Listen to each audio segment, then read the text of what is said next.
And that's what people thought was going to happen when he first came.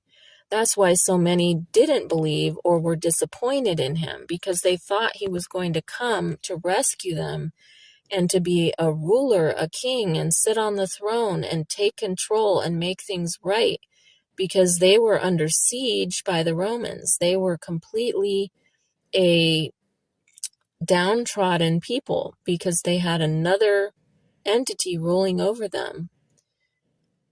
And so they thought that when Jesus came the first time, they didn't know it was going to be Jesus, but when the Messiah, the Christ, would come the first time, that he would free them from their enemies.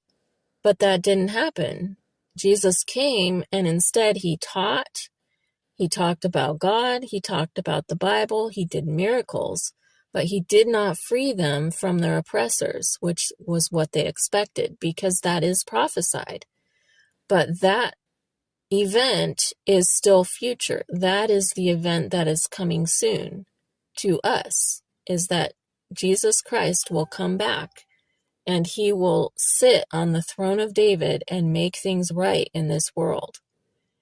Verse 31, he, foreseeing this, spoke about the resurrection of Christ, that his soul wasn't left in Hades and his flesh didn't see decay. So Peter is pointing out that David was talking about Jesus Christ when he said that his soul would not stay in Hades and his flesh would not see decay. Verse 32, this Jesus God raised up, to which we all are witnesses.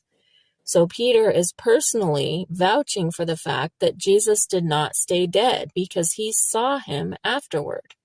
He ate with him afterward, and so did many others. Many others saw him, and several of the disciples were there when Jesus came and ate with them. Probably with others as well, but specifically that story is included in the Bible. Verse 33, being therefore exalted by the right hand of God, and having received from the Father the promise of the Holy Spirit, he has poured out this which you now see and hear. And what was that they now saw and heard? They heard the story of Jesus and the story of the Bible in their own foreign language, their own native language to them. But to the disciples of Jesus, to the apostles that Jesus sent, these were foreign languages that they had never learned or studied. Therefore, exalted by the right hand of God, and having received from the Father